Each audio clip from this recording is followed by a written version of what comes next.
se porte l'Alliance des États du Sahel? C'est une question que je vous pose parce que vous venez justement de participer à un panel dans le cadre du forum Crans-Montana, ici à Bruxelles, un forum qui est consacré à des questions internationales, des questions stratégiques notamment liées au continent africain. Alors sur quoi les discussions ont porté? Comment se sont déroulées les discussions lors de ce panel? C'était assez intense. Bon, c'était assez intense, mais aussi assez intéressant pour nous parce qu'il y avait beaucoup de demandes ou en tout cas de besoins de la part de nos auditeurs, ou en tout cas des participants, de mieux comprendre la dynamique de l'AES. Il y avait certainement aussi de notre côté une nécessité de pouvoir vraiment parler de l'AES nous-mêmes et qu'ils puissent entendre de nous-mêmes notre vision pour nos pays, nos préoccupations et dans quel sens nous voudrions avancer. Et je pense que les discussions nous ont permis quand même de réaliser que l'AES n'est pas un épiphénomène, même s'il a été créé en réponse à une menace existentielle contre nos pays. Et ceci est aujourd'hui utilisé comme une opportunité pour renforcer le travail en commun pour la sécurisation de nos pays. Et ça commence à donner des résultats probants sur le terrain. Et que partant de cette situation sécuritaire améliorée, nous allons maintenant vers le renforcement de l'intégration économique et commerciale entre les trois pays avec des projets structurants et aller vers une intégration des peuples et répondre aux aspirations de nos populations, notamment les jeunes, les femmes, en créant les conditions d'une prospérité partagée. Est-ce qu'il y a eu un consensus lors du panel justement sur cette question des résultats que vous obtenez sur le terrain contre l'insécurité ?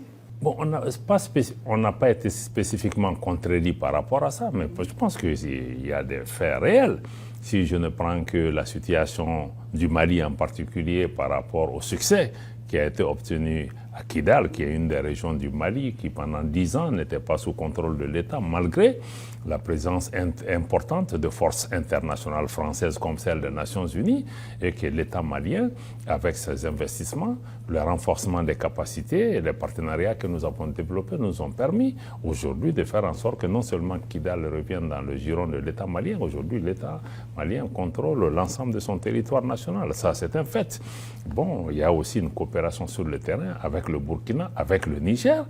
Et aujourd'hui, dans beaucoup de localités, y compris au Mali, certains groupes terroristes, ou en tout cas certains terroristes, viennent même se rendre aux autorités. Et si on regarde le niveau d'ensemble de sécurité dans la région, au Mali, par exemple, dans la région de Mopti, il y a 2 ans ou un peu moins, il y avait des massacres intercommunautaires, des gens mouraient par centaines. Je pense que toutes ces situations sont aujourd'hui derrière nous. Il y a eu des échanges par rapport à ça. Consensus, c'était une discussion pour se comprendre. Je ne pense pas qu'on avait besoin d'arriver à un consensus, mais à la fin, je pense que notre message principal, c'était que vraiment ce qui est en cours est beaucoup plus sérieux que les gens le pensent. Et quand je me réfère aux conclusions du modérateur, je pense qu'il a accepté avec nous qu'il vaut mieux que les acteurs extérieurs regardent avec un plus grand sérieux ce qui se passe au niveau de l'espace de l'Alliance des États du Sahel, parce qu'il est profond, parce qu'il est sérieux, et qu'il est bon qu'on puisse vraiment l'analyser avec objectivité, parce que c'est une nouvelle donne géopolitique, voilà, qui redessine les cartes dans la région, qu'on l'aime ou qu'on ne l'aime pas. Est-ce que vous avez eu justement à vous justifier sur la réponse globale contre l'insécurité que vous évoquez avec vos partenaires de l'AES et d'autres partenaires ? Dans quel sens lors de ce panel, est-ce que vous avez eu justement à détailler cette réponse globale que vous apportez ? Bon, nous en avons parlé. Nous avons expliqué aux uns et aux autres que même par rapport au partenariat que nous, Mali, ou en tout cas le Niger et le Burkina, nous n'avons pas de préférence particulière en termes de partenariat, mais nous cherchons l'efficacité. Et que pour nos pays, si on prend le cas de la Russie en particulier, pour le Mali, le choix a été parce que la Russie répondait à nos besoins, à nos préoccupations et à la diligence qui était requise pour avoir des armes adéquates pour pouvoir lutter contre le terrorisme. Et que, par exemple, avec l'Union européenne, nous avons pris l'exemple de l'EUTM, la mission de formation de l'Union européenne, dans l'exécution duquel nous avons demandé que ça puisse changer, qu'on ait un programme qui va sur le binôme train and equip, c'est-à-dire former et équiper. Et pendant des années, Vous savez, l'EUTM, sa formation sur le terrain au Mali, l'armée malienne était même obligée d'amener ses propres munitions. Et l'Union européenne nous a fait savoir qu'elle ne peut pas donner d'armement létal. Et quand la guerre a éclaté en Ukraine, tout ça, ça a volé en éclats. Et on a déversé des armes létales dans cette zone. Et on s'est interrogé, est-ce que la vie humaine en Ukraine a la même valeur que la vie humaine au Sahel? Donc, tous ces jours, nous avons dit que ce sont ces incohérences qui nous ont amenés à nous tourner vers des partenaires qui sont en mesure de répondre à nos demandes parce que nous faisons face à des menaces existentielles de groupes terroristes violents qu'on ne peut pas combattre avec des bâtons. Donc, il est nécessaire que nos partenaires sortent un peu souvent des schémas de deux poids, deux mesures, ou en tout cas de double langage face à des situations qu'on puisse regarder. Mais dans tous les cas, notre appréciation est claire. L'avenir de nos pays ne se décidera pas à Washington, à Paris ou même à New York. C'est entre les mains de nos populations, c'est entre nos mains. Et nous devons compter sur nous-mêmes. Ça ne veut pas dire que nous n'allons pas travailler avec d'autres, mais le secours viendra d'abord de nous-mêmes et ensuite nous allons voir les termes sur lesquels nous allons travailler avec les autres. Nous sommes ouverts à tous les pays, mais même dans l'exploitation des ressources, que ce soit minières, des ressources naturelles et autres de nos pays, il faut que ça se fasse sur des termes qui bénéficient d'abord à nos populations, qui s'inscrivent dans le cadre de la transformation structurelle de nos économies, c'est-à-dire sur le coton, si on le transformait dans nos pays, nos ressources minières aussi, on n'a pas à les exporter de façon brute. S'il y avait cette transformation, ça créerait plus d'emplois. Ça éviterait que nos jeunes gens soient attirés dans le groupe terroriste sur la voie de la migration ou dans les rues pour contester les régimes politiques. Donc vous avez abordé la question de la transformation des économies du Sahel également. Absolument, c'était une dimension essentielle parce que nous avons dénoncé le fait que, ou en tout cas une des aspirations de l'AES, c'est de sortir du modèle économique post- ou néocolonial qui est en place et qui ne créait pas les conditions nécessaires. Autant nous demandons la souveraineté politique. Nous pensons qu'il est important qu'il y ait une souveraineté économique qui rabat les cartes des discussions avec les partenaires pour qu'on puisse aller d'égal à égal et aller dans les partenariats gagnant-gagnant. Est-ce que la question du retrait des pays de l'AES, de la CEDEAO, a été abordée lors de ce panel? Bon, cette question a été abordée. Nous avons été suffisamment clairs dans les échanges pour expliquer les conditions dans lesquelles ceci s'est passé. Et ce que nous dénoncions à l'époque, c'était surtout la propension de ces organisations d'abord à prendre des sanctions illégales et illégitimes contre les populations parce que dans le cas de la CEDEAO, la fermeture des frontières, on l'a dit, on le redit, n'existe dans aucun document. Dans le cadre de l'Union économique et monétaire ouest-africaine, les sanctions financières qui ont été prises par la Banque centrale des États de l'Afrique de l'Ouest à travers vraiment j'allais dire même la prise de contrôle des avoirs financiers de nos États n'est prévue aussi dans aucun texte par rapport à ça. Donc nous avons dit que bon, ce sont ces mesures qui étaient illégales qui ont été utilisées.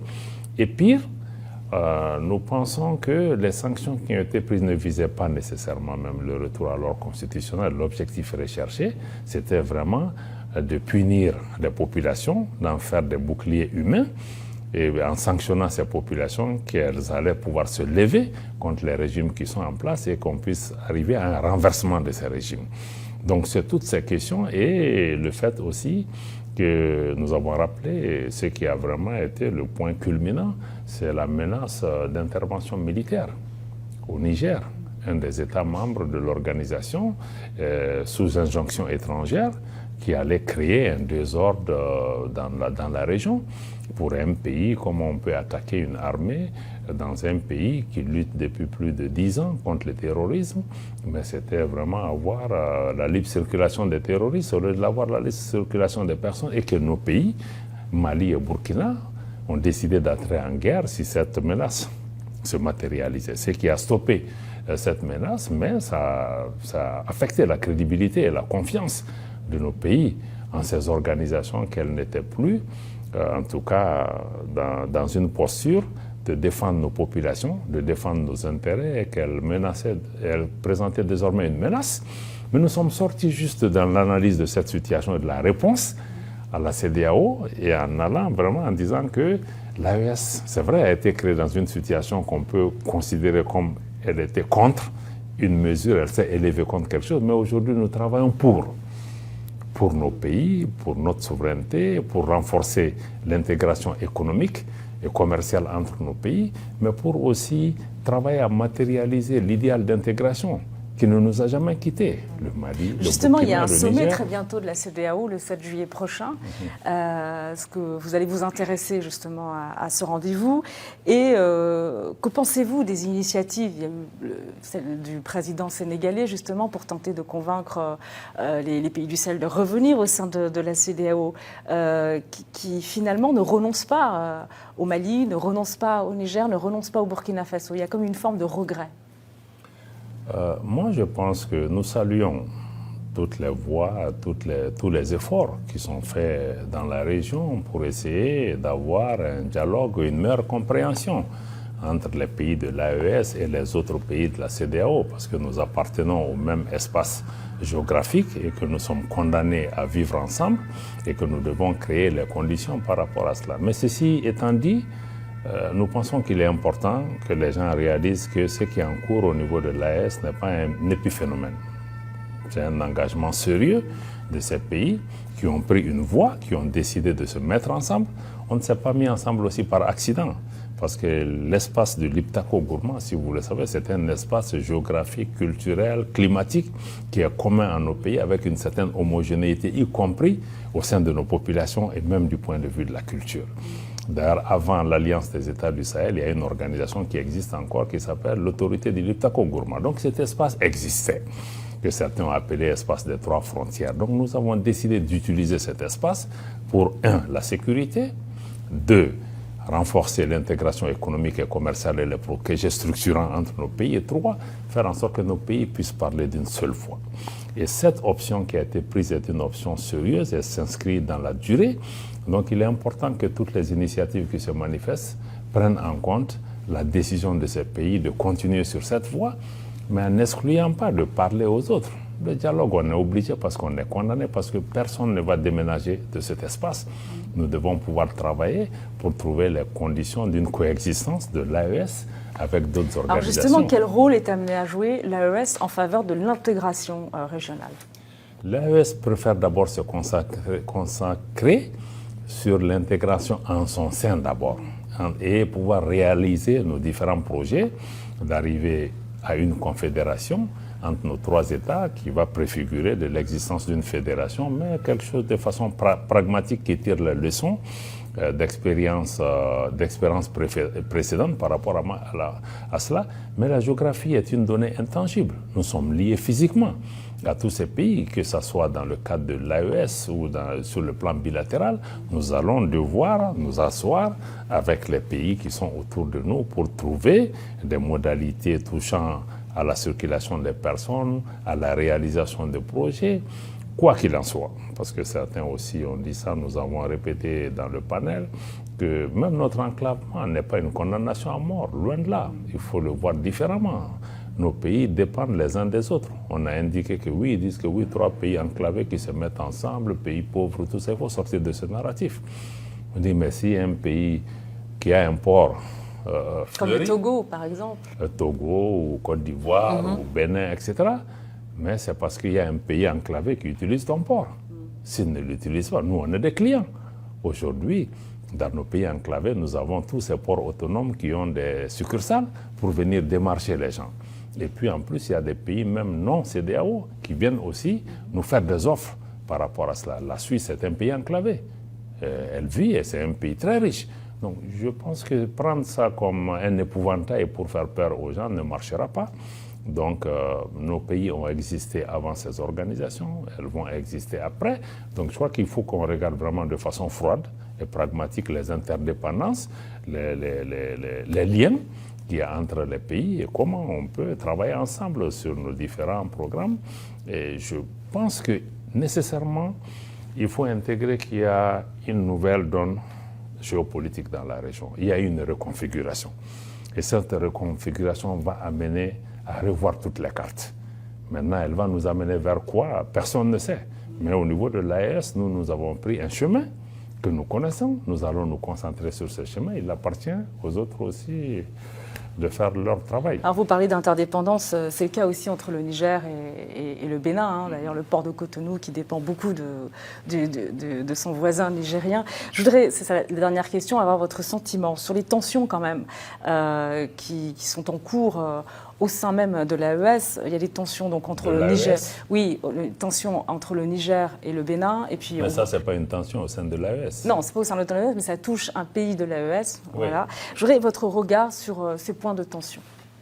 C'est vrai que l'AES, nous sommes dans un ensemble où nous avons la solidarité avec nos différents États membres. Mais au-delà de cela, je ne veux pas particulièrement m'inscrire à commenter des actions ou une situation qui est en développement entre deux pays. Je suis certain qu'avec les échanges qui sont en cours, on arrivera à trouver les solutions nécessaires. Mais il est indispensable que nos pays puissent aussi respecter leurs engagements et faire en sorte que les pays enclavés ne soient pas punis. Parce qu'il y a même des conventions internationales qui quand même donnent le droit à des pays enclavés d'avoir un certain nombre d'accès qui doivent pouvoir être facilités. Bon, maintenant il y a des incidents, il y a une tension entre les deux pays, il y a des échanges qui sont en cours. Je suis certain que ça va être surmonté. Mais quoi qu'il en soit, l'option que les pays de l'AES ont prise, personne ne va nous dissuader par rapport à ces efforts.